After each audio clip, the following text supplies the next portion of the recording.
in order to, do anything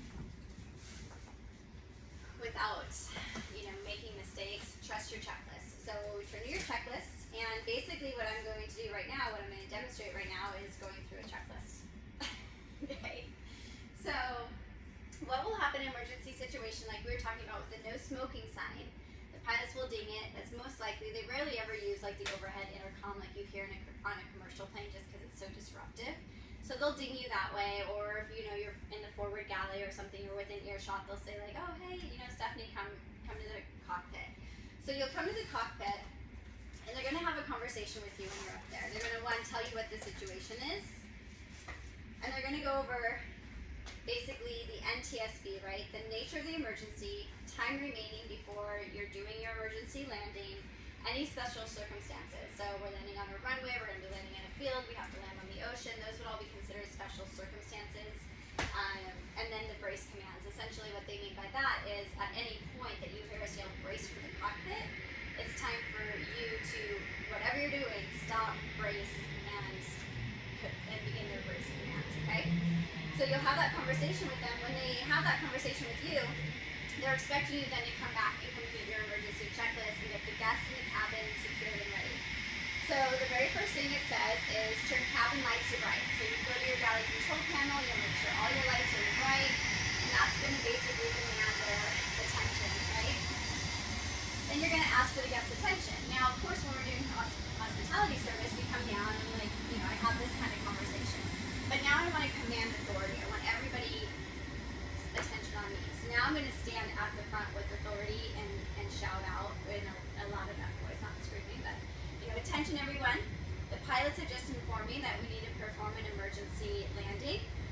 They're skilled at handling these situations. What we're going to do here in the cabin is we're going to start securing the cabin. So I just need you to follow my instructions, please. While I'm securing the cabin, if you can actually start securing all your personal belongings, removing your personal jewelry, and I'll come through the cabin and get it. You can store your personal belongings in your bags, and I'll come and get your bags later and secure them away in the luggage compartment, okay? So you're asking your guests to remove what? Turn to your brace, your checklist. Put objects, eyeglasses, jewelry, phones, loose articles. I'm also going to ask the guests, please review this while I'm securing the cabin. Basically, it's twofold. I'm keeping their minds busy. I'm also giving them information, should I not survive this occasion, that they have the information of where the emergency exits are and the things that they might need, okay? And then I'm going to, observe and see if any of the seats need to be put back into their upright position. A lot of the times the guests, they'll get on board, and they'll squeeze in. They'll rotate them and they'll have like a little kind of party. So you just want to make, just like in commercial, everything needs to be back in its proper form. So I'm going to observe that. Okay, still all loose items. So at this point, right, depending on how much time I have for this emergency landing, if I'm in the middle of a meal service and they tell me I have 20 minutes or 30 minutes to secure this cabin, and I got a full plane, I'm literally going to go through the cabin like this. Okay, and just get everything off the table, because anything that's still loose is going to become a flying projectile. Even a pillow at 250 miles per hour is going to do some serious damage, if not kill you, right? So anything becomes a hazard. So you're going to go through and you're clearing everything. So when you do this exercise, I want you to say I'm clearing specifically things that you know are out in the cabin, right? Like the snack basket, the floral arrangement, meal service, bottles, drinks, all of that stuff. Once I've secured the cabin, there's no loose items out. Where is a safe place to now put this? The luggage compartment. So I'm going to go back to the luggage compartment and secure it, right? I also might go around and grab everybody's luggage, right? All their hand luggage, or store it right here, but really in an emergency situation, I just want it all away, time permitting. So again, store all of that. What's something I can do when I'm back here to utilize all of my time? Be efficient with my time and where I'm at in relation to the go potty. Yes. Okay, so I'm going to do my personal preparation. In my go potty, void my bladder, change my clothes if I need to, wet my hair if there's any concern of fire, right? Do all of those things to prepare myself. Okay? Guests are like, what's happening? What's going on? Yes. going to be repetitious. The pilots are skilled at handling these situations. At this point, I just need you to be following my instructions so that I can make sure we're all safe here in the cabin. So you just want to be confident, okay? And just keep being repetitious with it. And the pilots will tell you what sort of information you can actually share with the guest, right? Okay, so the next thing is prepare a grab bag. So what is in a grab bag, ladies? A first aid kit, a green flashlight, blankets, water, chocolate. So I'm going through the cabin and I'm really familiar where all these things are because what do I do every day before a flight? Put them on station. I do a pre-flight. No, not this. Wait, how do I know where all my emergency equipment is? Oh, It's your AT form. I do my pre-flight. I do an AT form the first time I ever fly in that aircraft, but every day, no matter if it's the fifth leg of the day, I'm doing, your emergency checklist, ladies, your pre-flight checklist, where all your emergency stuff is. So you're constantly refreshing your brain. So you know how to get to it really quickly because you do it at the beginning of every trip.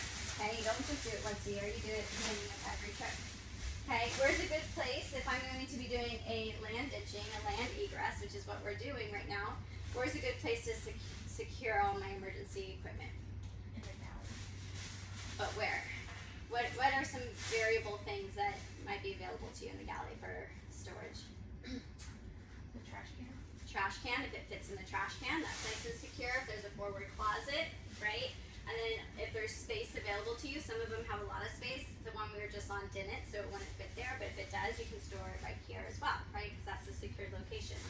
So you want your emergency equipment nearest your primary exit. In a land egress, your main entry is your primary exit. So I want it nearest that, okay?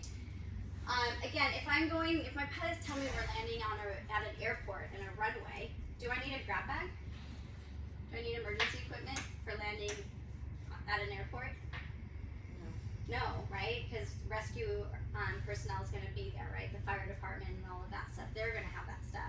You're going to use a grab bag when you're, landing in somewhere desolate, not civilization. Okay. All right. And tape drawers shut, depending, right? So I get my duct tape, taping all my drawers shut. Same thing if there's drawers in the cabin, in the cabin, I'm taping all of those shut as well. That's just if they don't latch.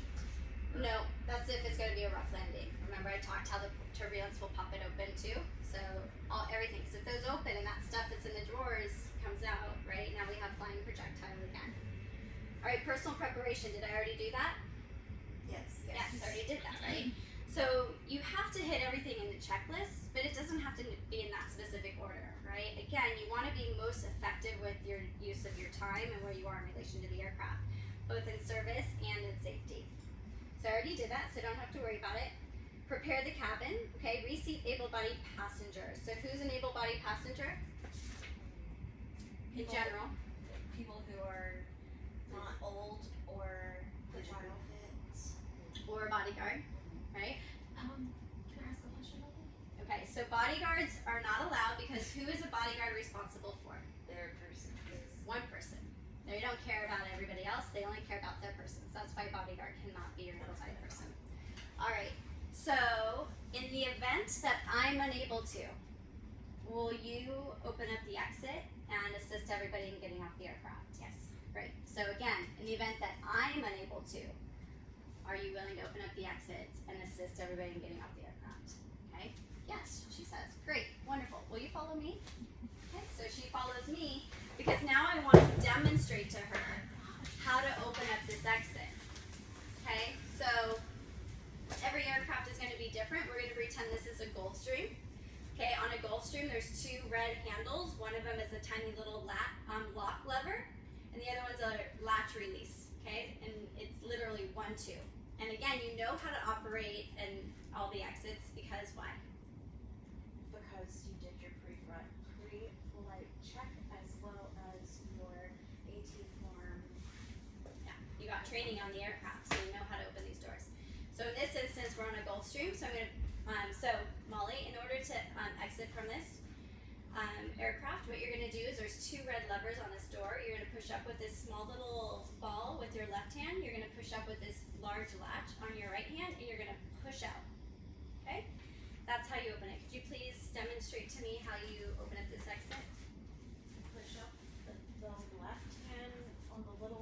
ball, and then you push up with the right hand on the larger lever. And then you push push the it door out. Perfect. And then I prepared a grab bag right there. It's going to be located behind your seat. Just make sure you grab that and that you and the guests get safely off the aircraft to a safe destination. I don't know where that is, so I'm not going to be specific about where it needs to be. Okay? Great, Molly. So now I'm going to have you sit right here in the seat, but let me clean that off for you. Because there's smudge on it. I wouldn't really do this. Okay.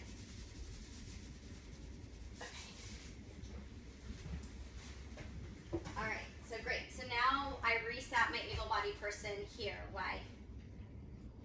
Because this is the spot that is closest to the exit, and it's the most safe. Correct. And where am I going to sit? There, in her old spot? Here. Also in the safest seat, nearest the cockpit, so that we can hear the pilots. If somebody's sitting here, do I have to choose a different seat? No. No, you ask them to move, okay? And so typically what I'll just say is, I need to be in this seat, so I'm going to have you sit here. Alright, to reserve yourself a seat, I did. Reseat other guests as needed, okay? So if time permitting, Morgan, could I please have you sit here? Why am I having Morgan switch seats? Because then I am facing the most Because safe, now right? this is the safest seat for her, okay? And she's here, so it's just easier, it's not. But you're gonna wanna move all your guests to the safest seat, that makes sense, right? So if there's one available, move them into that seat, because survival is a numbers game, so you wanna make sure your guests are as safe as possible. Is the side seat more safe than No, it's the death seat. So Oof. don't ever, if you always reseat anybody there. You really don't want anybody there unless they have to be. Alright, and then I can also just go to my other guests and just say, in the event that Molly and myself are unable to open up the exit you're going to want to exit from is a primary exit. There will be 2 levers. You're going to push up on one lever with your left hand first, then your right hand, and then push out. So basically that's 3 P's. Push up with your left, push up with your right, and push out. And then just exit out of the aircraft to a safe location. Everyone, if for some reason that exit doesn't open, we also have an overwing exit. And so essentially what you're going to do, you're going to grab this T handle, you're going to pull it down, grab these 2 handles, tilt it out, lift it up, and again, it depends on your aircraft. Okay, so you've got to know your aircraft to know how to open up those exits. And then set that aside, and you can exit over the wing as well. Okay, and that's if for some reason the primary exit door doesn't open for you, okay? Alright, stage the life raft. I don't have to do that because I'm doing a land egress, so I don't have to worry about that. Special needs guests, I don't have any, okay, so I can skip that section. Buddy system. Alright, so basically you 3 ladies, you're going to be buddies. You're going to make sure you all get safely off the aircraft together, okay? I'm going to also grab your briefing cards at this point just to get them out of your way. And then Molly, you and I are going to be buddies, and we're going to make sure we get safely off this aircraft together. Great. Alright, so now I've done my buddy system. I've collected the briefing cards while I'm speaking to them. And if there's a PBE, what's a PBE, ladies? Personal breathing equipment. Right? So if those are available, they're not always available, and you know that because you completed what at the beginning of your trip? Your pre-flight Your pre-flight, okay. Fastening and opening seatbelts. Everybody, if you could just quickly demonstrate that you know how to open up your seatbelts for me, please. Beautiful. Please make sure they're low and tight across your hips at this point. No loose, not on your fleshy part. Low and tight across your hip bones, please. Alright, I'm going back. I'm always going to go back, right? I can't trust my brain in an emergency situation. I'm going to be thinking lots of things, so it's okay to keep going back and referencing versus being in here all frantic and being like, and you're like, I forgot. Just allow your brain to go, stop, breathe, and read. Right? If you just stop, breathe, and read, everything's going to be okay. So I'm going to come back over here, and now I'm going to do bracing positions. So, because we don't need a life vest, do we, for our land ditching? No. Alright, so if you have a lot of guests and you're short on time, what I would say is everybody who's facing the tail of the aircraft, what I need you to do, and I'm going to get in front of them, right? So everybody facing the aft, the tail, because they might not know the word aft. Everybody who's facing the tail of the aircraft, what I need you to do is sit on your hands, push your shoulders in, I'm going to get it. Sit on your hands, put your shoulders into the seat, and tilt your head back on the seat. This is the position you're going to get into when I yell brace. Allie, could you please demonstrate that for me? Everybody follow along with me. Put your hands on, sit on your hands, put your shoulders into the seat and tilt your head back. Okay, so everybody facing the tail, that's the direction I need you to get in. And everybody who's now facing the nose towards the pilots, this is how you ladies are gonna brace. So this is how everybody's gonna brace. You're gonna sit on your hands and you're gonna lean your head forward, or you can, wrap your arms behind your calves. And when I yell brace, that's how you're going to brace, okay? For the ladies here sitting at the table, your brace is gonna be a little bit different than everybody else's. You're gonna lean forward, grab the other side of the table, and rest your cheek on the table facing towards the aisle. Okay, so when I yell brace, these are the positions. I thought they were doing the one. Like what's in front of them. We don't. Okay, got it. Sorry. I understand. And, okay, final preparation. Lights to bright, they're still on. Nobody's turned them off essentially. Confirming my shades are up. Again, these are either automatic or manual, so I have to go through and open up every single one, right? Or it's an automatic thing and I can just push shades up on my galley control panel and all the shades will go up, okay? So again, important to know your AT, do your AT training and your pre-flight to know how your aircraft works, right? All right, and then I'm going to go and I'm going to talk to my PIC. So I'll go to the cockpit and I'm going to tell my PIC how many guests are on board, okay? So there's 4 guests on board, 5 including myself. My seat is located in the most forward, aft-facing seats. My buddy, our able-bodied person is Molly, and she's going to be sitting in that next to me in those seats. The grab bag location, right? It's important for them to know because now I've relocated all the emergency equipment. The grab bag is located behind Molly's seat, and they probably won't know Molly's name, right? So the grab bag is located behind my able-bodied person's seat. And that is it. They're going to give you other information. They're going to tell you more details about the situation, and then they're also going to say, okay, great, when it's time to brace, you're going to hear us yell brace from the cockpit. And once we land, you pause, basically wait. If you don't hear us yell evacuate after 10 seconds, and danger is imminent, meaning smoke, fire, something that's hazardous, and you need to get off the aircraft, then please initiate evacuation. Okay, so they'll have that conversation with you and any other details pertaining to that situation. Then I'm going to take my seat, make sure everything's secured. I'm not actually going to have my manual in my hand, right? I can just rip out the checklist and have that in my hand, recognizing that even paper will hurt, right? So maybe I sit on it at the last second or whatever, but you can also have it with you so that you can now flip over the page and complete your 30-second review.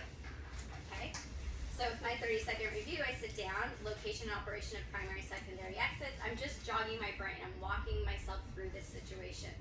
Okay, flight deck signals to evacuate. Okay, what were they? Okay, I remember. Great. You're just keeping everything fresh in your mind. Brace commands. Okay, what are they? I'm assessing the outside conditions. Are we landing in a desert? Is it the middle of the winter? Like, what's going on outside? So that, again, I can be preparing for that situation. Do I have any special needs guests? I don't. Okay, good. Location and operation of emergency equipment, including my flashlights. It's like, okay, good. I did get all those, and it's right here. All right. Then from the cockpit, at some point, you're going to hear our brace. So everybody, brace, brace, brace. Hold on. Hold tight.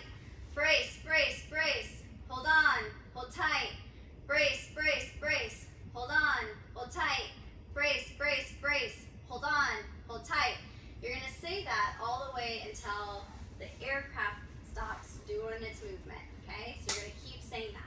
Once the aircraft has come to a complete stop, then you're going to stand up and tell everybody else, remain seated, remain seated, remain seated, okay? You're telling them to remain seated because you need to be assessing outside what's going on out there. And you want to assess, is my primary exit safe for us to exit out of? Okay, so I'm going to be assessing while telling all of you, remain seated, remain seated, remain seated. And I'm assessing out the window. I see that it's safe to exit out there. So I'm like, great, remain seated, remain seated, remain seated. Remain seated, remain seated, remain seated. I'm opening up an exit. Push up with my left, push up with my right, push out. I'm opening up an exit. Okay, release your seatbelts, release your seatbelts, come to the sound of my voice. Release your seatbelts, release your seatbelts, come to the sound of my voice. Release your seatbelts, release your seatbelts, come to the sound of my voice. Hi Molly. Okay, will you grab the strap bag? And it looks like, let's go ahead about 100 feet off the nose, or yeah, 100 feet off the nose. Make sure the guests are following you as you leave that way, okay? 1, 2, 3, 4. Okay? 5. Pilots. All 4 guests have exited the aircraft safely. We have the grab bag. We're about 100 feet off the nose. And do you need anything, right? Whenever natural conversation happens. And then you're going to go and you're going to meet your guest. Come over here so we can kind of still be in the video. So when you come over to your guest, you're going to count again. 1, 2, 3, 4. Great. I haven't lost anybody yet. Okay, they're all still here. And then you're going to ask a question that they know the answer to determine their mental state. So, hi, are you okay? What's your name? Vivian. Hi, Vivian. Okay, I know that's Vivian's name. Okay, good. Hi, are you okay? Okay. What's your name? Allie. Okay, Allie. And you're going to go through all the guests, right? If you ask them to date and things like that, they're like, ooh. Right? So ask them something they should absolutely have the answer to, not like, where did he land? Okay? And so that way you can just determine, like, are they going into shock? Do they have a concussion? Like, what's going on here? And then you start triaging based on the situation. And that is it. It's super easy. Yes? Okay, great. So let's come back in here.